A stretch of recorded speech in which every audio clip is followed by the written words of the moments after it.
Whoa, what's up? Let's get into it like we normally do.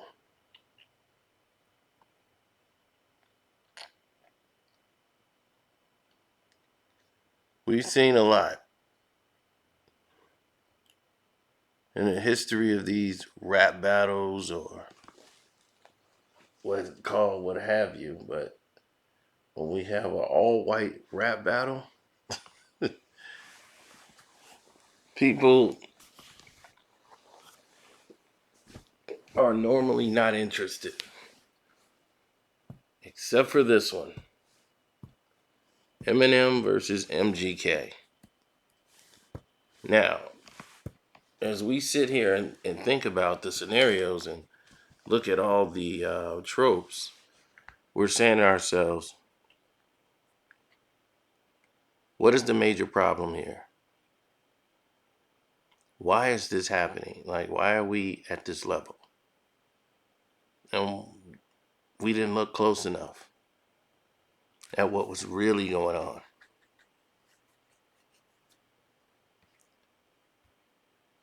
This was a battle that was happening somewhere else, and no one had any clue of what was going on.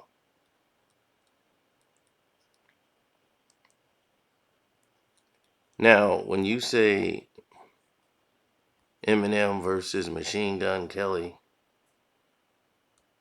it sounds like a very fun thing. Sounds like, oh, this is going to be fun, like no violence. None of these things that normally happens in a rap battle. We could just go to the lyrics, and that is that. Now, the real problem was happening and brewing behind the scenes because for the first time in hip hop history, and don't forget to hit the like button, good people. I don't know if I have to verbally say that because I thought the banner said it.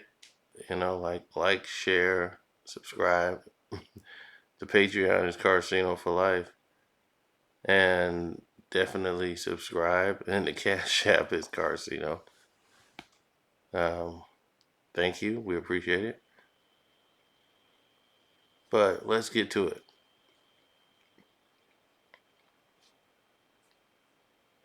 This is what you would call a culture shock.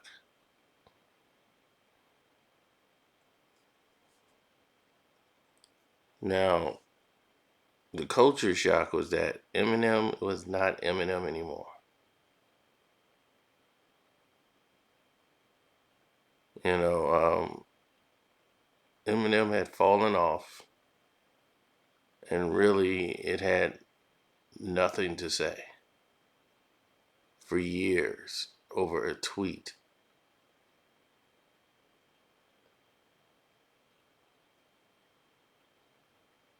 And it just went left. But, like I said, there was a bigger problem. And the massive problem is these two artists, Eminem, who's the largest selling artist of all time, is signed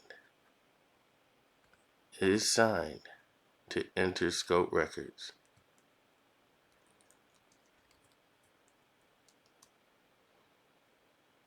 That's right. And so is Machine Gun Kelly. Both guys are signed to the same label. Normally, you never see that in hip hop history, where both guys are signed to the same label and they have beef. Now, MGK has moderate success,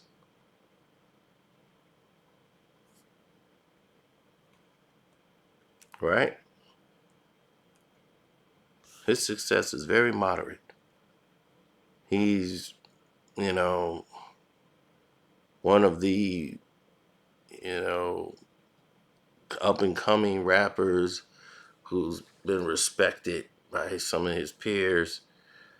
That, okay, he can, hold his own. Most of the young dudes know him from, like he's a real street guy. Then you have Eminem, the largest selling hip hop artist of all time. He's sold all these records, and he's like at the pinnacle of his music career. But here's where the problems come in at.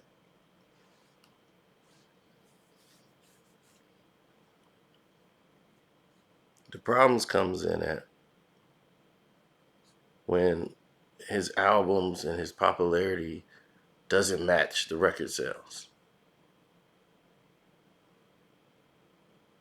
Eminem had dropped the Marshall Mathers LP 2. And at this time, he had Rap God and all that stuff that was going on, and no one really was checking for Eminem at that time. So it had Rap God. It was a moderate successful album, but nothing like what a Slim Shady record was supposed to be after the Monsters Recovery album, where he goes completely alternative. And the Recovery album made up for the god awful Relapse album. And just when you thought Encore was bad, here comes Relapse. Now,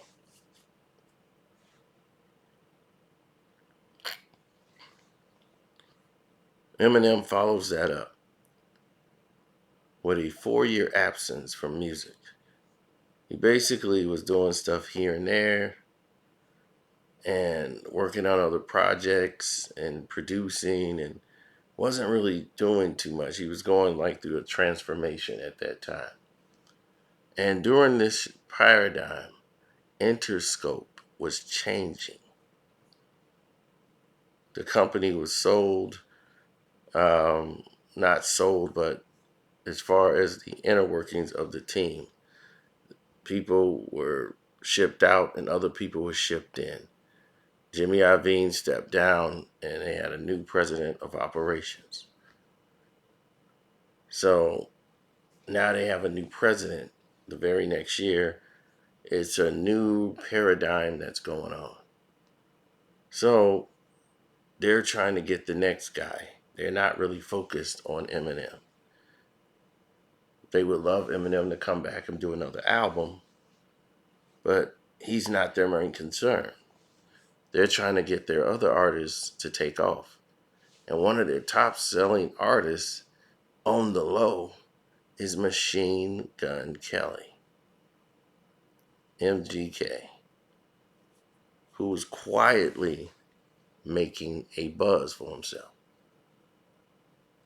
Now, his problem is he was not liked by a lot of people with the new regime, and he had been there for a while. But he wouldn't go all out dissing Eminem on a record because they was on the same label. And the labels would not approve of this. And they're supposed to be doing their job with MGK. And he's just coming into his own. And he's like, okay, the Lace Up album, that was got me in there. That was Bad Boy and Interscope.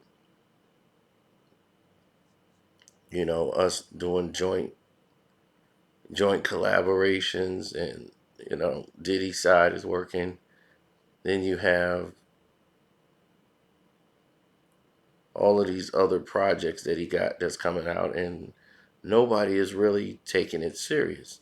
But Wild Boy becomes like one of his biggest songs. So Wild Boy becomes like a street classic, and people are feeling it. Then MGK starts coming along with the F It mixtape for the promotion for the album. Then he had Till I Die music video for it. And he started putting his own record label in there, Imprint, with Bad Boy and help from Interscope. Now, granted, he's getting a lot of red tape over this Eminem not really liking this guy, or this guy not really bowing down to Eminem the way people would expect. When he always gave Eminem credit for being an inspiration,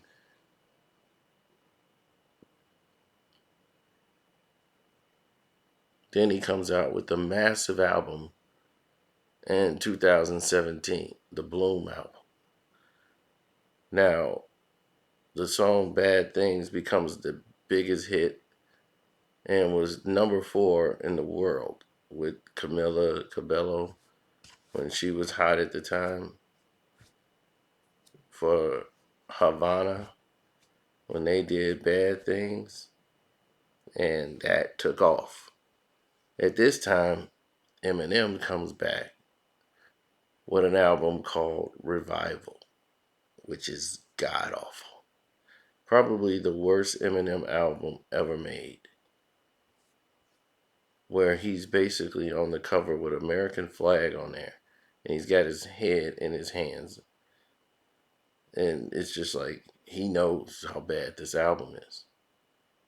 And there's so many features on this album with Ed Sheeran, Beyonce, Alicia Keys, Skylar Grey, Kalani, and Pink. This is just like, what the hell album is this? But it was rap rock, political hip hop. And he's basically going against Trump and, riding the wave of going at Trump. And then he was doing all of these songs with Rick Rubin behind the scenes, Dre, just all of these songs that didn't work. Adele was smart enough to not be on the song, and Beyonce actually was not smart enough to stay off of Walk on Water.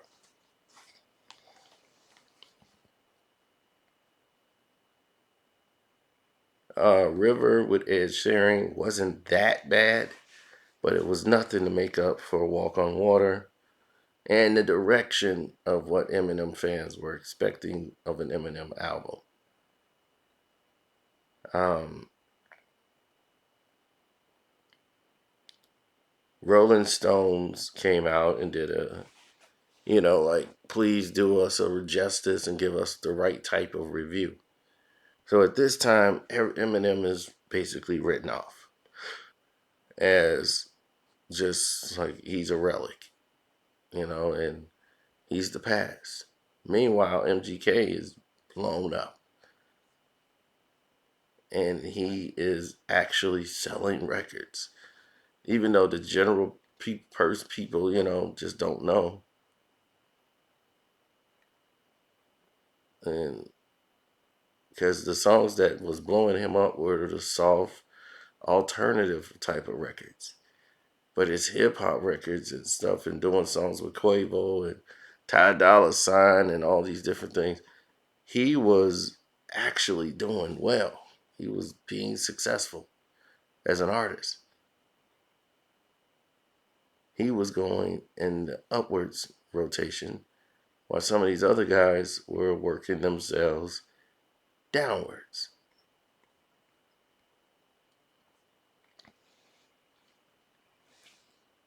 So when Eminem decided to get mad at everybody basically disrespecting the album, and that the success was coming for Eminem's album, Eminem as a muse was using this direction.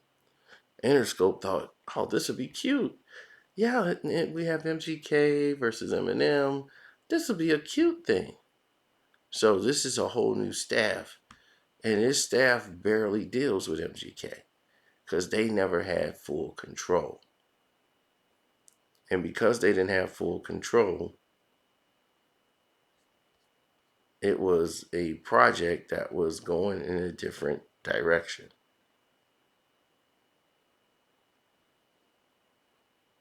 Bad Boy, they were the main guys who were, and the main ones rather, who were like, this is our artist.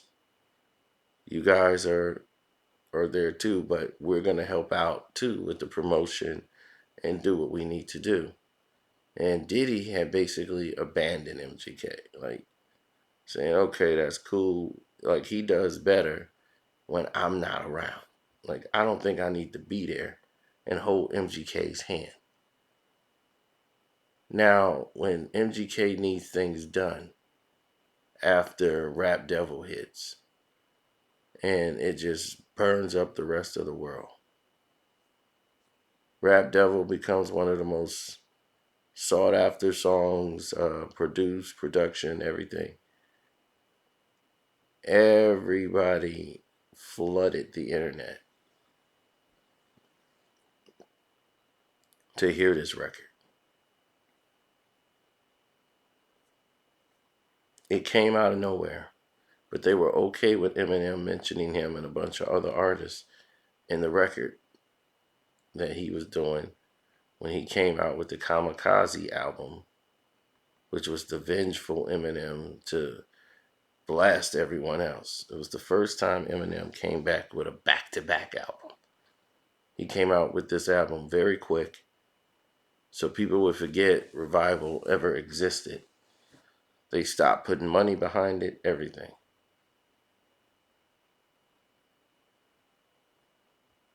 So this album was put together very fast.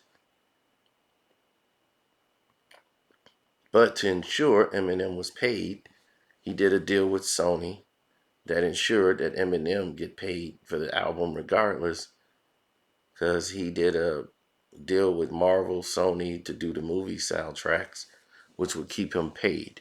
One song by Eminem on an album would basically make up for everything on Kamikaze, even if it don't sell. So this album, he goes back to dealing with rappers. And now he comes out and he's ready to go. He's back dealing with rappers. Now, Kamikaze is his best work in a long time. It was finally, this is it.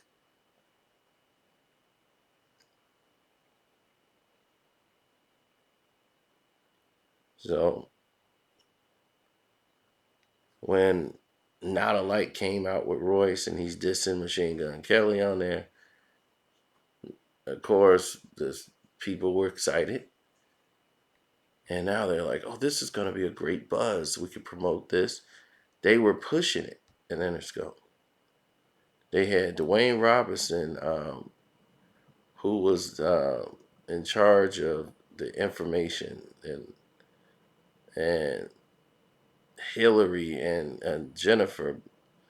They work in like the marketing department, and those guys are, I mean, those girls are pretty much pro. Let's build and push. So they thought this was cute, and they were like, okay, let's go ahead and start getting this Eminem train going. So when Eminem's out and it's Eminem time, he has basically the entire office. You know, you got Neil Jacobson who comes in and it's like, okay, we need to give him what he needs. Get Ryan Roy, who's the senior vice president in A&R. He said, let's get him. Um, and Randall, we're gonna go through the creative team. We'll get the artwork. Let's get this thing rolling. This Eminem thing is hot with Machine Gun Kelly right now, and Machine Gun Kelly is like one of the hottest artists on the list, you know, and besides this Joe Budden thing, you know, and let's go and roll with this. Joe Budden doesn't make a song. He basically blasts Eminem for 3 hours on a podcast. Rather than make a 4 minute record, he decided to make a 3 hour bashing of Eminem on social media. Now, because of this, they don't care about Gary Kelly. Like, Gary Kelly is there to tell you what you can and what you can't do. You have to go talk to finance. He's in charge of the revenue. You come up with all these plans and ideas. Gary Kelly at Interscope tells you if it's okay or if you can or cannot do it in the budget. So he's always going to tell you, no, you can't. We got to make it cheaper. Now, the majority of the staff had been replaced with new people. So all these people that knew MGK and that were cool, most of them left and got better jobs.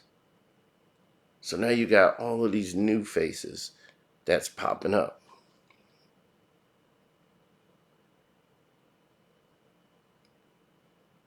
And some of the old guys, they're Eminem guys. Like Buddy Salcedo is a Eminem guy. Jimmy, he was there. Annie Lee. These are the Eminem, Dr. Dre. These are the people that's like a part of that culture.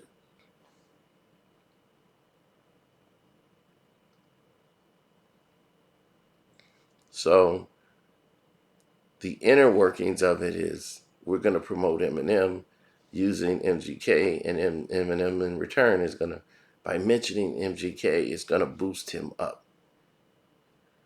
So they're like, okay, MGK is going to come with a song. They're cool with it. They just wasn't cool with it being that damn good. Rap Devil came out and they thought like, oh, this is going to be something where, okay, people are going to pay attention to, but oh, we did not know it was going to be like this. See, the Bad Boy team didn't really know what it was going to be like. But they gave him the okay to go ahead and do it because Interscope didn't seem to be against it anymore. They were loving what Eminem was doing. So he's like, okay, well, they must have gave him the okay to do it, so we can get into this back and forth. And right away, Rap Devil was monstrous. So now Eminem had to respond. And for the first time in Interscope's history of dealing with Eminem, he seemed pressured about actually doing a record. Like, he's telling him, y'all think I should respond to this? This is trash. So M is like really scared about doing a record after listening to that. He's scared about putting out the record because he's always fighting public perception. So they're trusting how they're going to promote this. Meanwhile, MGK's working on his album, and in the middle of it, he just released the EP because it was just so hot at the time. He was just burning up the charts. So they were like, look, we gotta get this MGK, we gotta get songs out. He's gotta have an album out.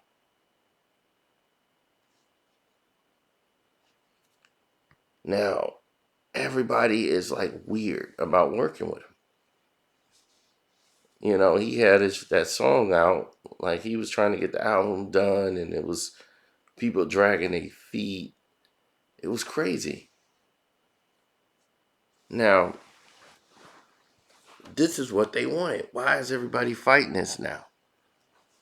And they're mad at Bad Boy Records and trying to blame Bad Boy for being the ones to push it and kick it off. When it was like, wait a minute, why are we blaming Bad Boy? You approved of all of this. You approved. So if you didn't want to approve for any of this to go down, then you didn't have to approve. But you did. You gave it the okay. You gave it the blessing. And now you want to come here and dump on it?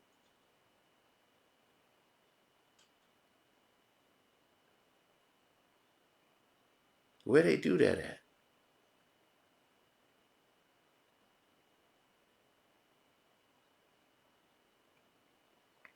So he's not getting cooperation.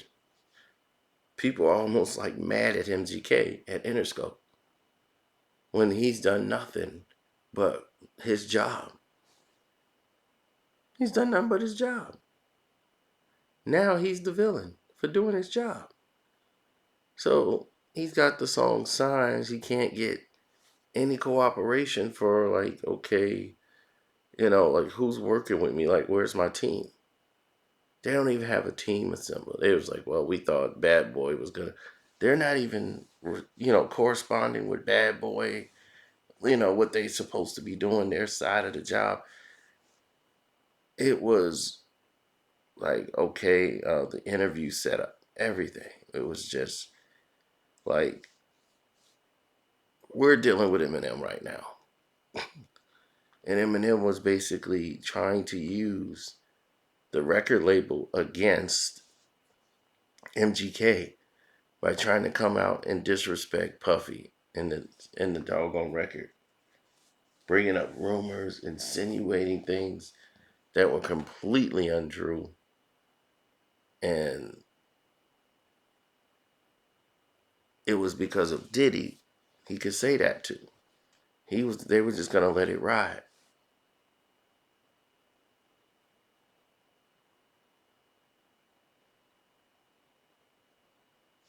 Now,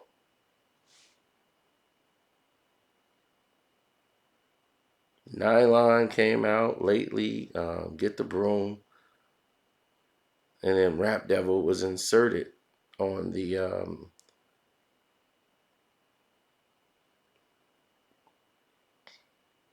because Ronnie J did it. So all you hear is that song when Rap Devil comes on. It was burning the charts. So Binge did well because of Rap Devil. It was 16 all time on the R&B hip hop charts, and Binge came out and was pushed back and didn't come out with the type of rollout that it should, with the type of heat that he had.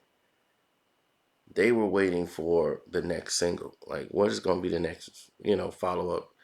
Once Eminem, 2 weeks later, decides to come out with a diss record. Took him 2 weeks after he does a rollout on Shady 5-0, Interscope, and all these guys are setting it up where he sit down and do an interview, giving his breakdown about what happened, and then all of a sudden, boom, here we go. The song. And the song was subpar to those who really don't rap. I knew it would be something that they wouldn't get, but I applauded Eminem's bravery for doing that. I knew why he did it. He wanted to do something that MGK couldn't follow. And basically, once the song was out, Interscope wanted the beef to end. They were like, there'll be no more disses. It's all over. Eminem's not going to diss you no more. He's not going to say your name again. You don't say Eminem's name. You got your rap. He got his rap. Just go ahead and do your thing. Don't diss Eminem. Like, don't mention his name. Nothing. it's over. So Interscope was at that level. Like, let him think he won. So MGK had to go around, do his press tour, and he had the team of Interscope that was going to promote him. Just don't mention Eminem. And meanwhile, the social media team of Interscope had never ever been so massive and done a better job than what they did. They made Eminem's return song Kill Shot the most watched YouTube video for music or whatever. It broke a record. They spent hella money trying to promote Eminem and like the rap king of all rap kings. It was pathetic. Everybody knew, and still to this date, Rap Devil has the better life chef. Nobody's going back playing Kill Shot. Not like that.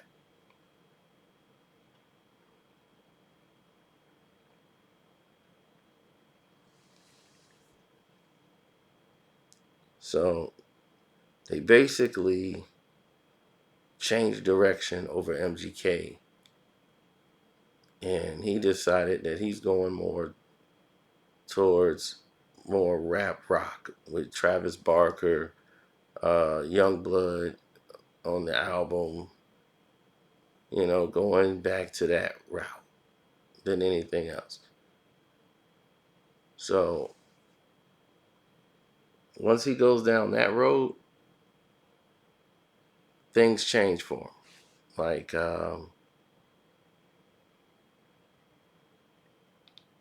he starts to pick up a new audience, and he said, "Okay, all right, I'm doing all right here." And he started dating Megan Good, and what did he do? Megan Fox. Started dating her. Then he started doing this punk pop record. He's got pink guitars now, and everybody loves him. And this was a commercial success for him.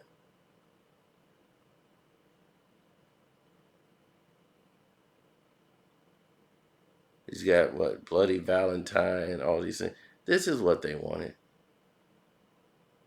to make him a mega star success.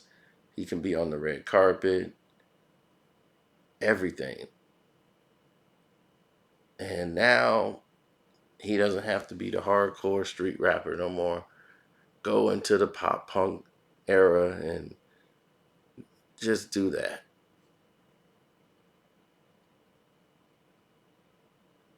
So Travis Barker was the overseer of this whole album, and he wanted to be more like punk pop, like kind of how Lil Wayne did it. So it won top rock album. So now he's pop rock king, and Eminem is the rap king. Interscope wins the battle.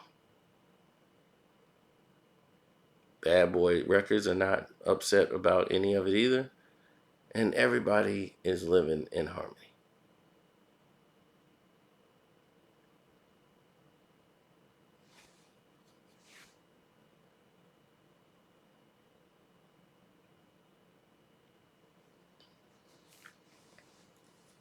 So, as you can see, the war that was going on behind the scenes was the winners and the dictators on how this thing was going to play out and finish. That's why MGK didn't follow up to the ridiculous song that came out that was Kill Shot. It wasn't like he couldn't respond to the song. It had to end with Eminem making one song, and that was it. He couldn't, MGK couldn't follow that up because he would have destroyed that, at least in the public perception. And then Eminem would have to come back again.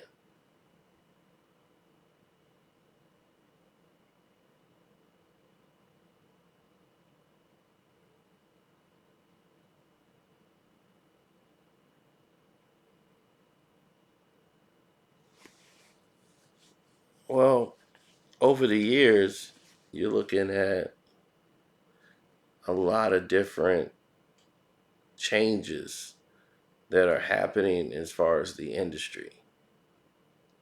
I've watched French Montana, who's not a rapper, actually go out and put out records as a rapper and sell gold in 500,000 copies because he's an artist, but he's not really a rapper like that.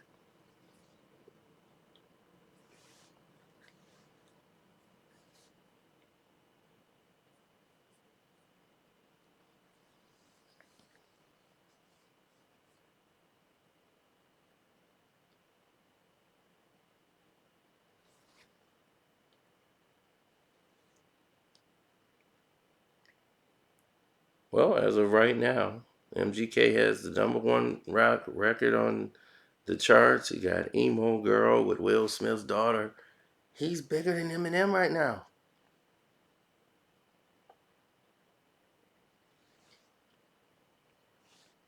Eminem is right back in his cave hibernating while his artists are leaving his label. Because just because someone's a great artist don't mean that they're a great producer and they know what's best for you. They don't.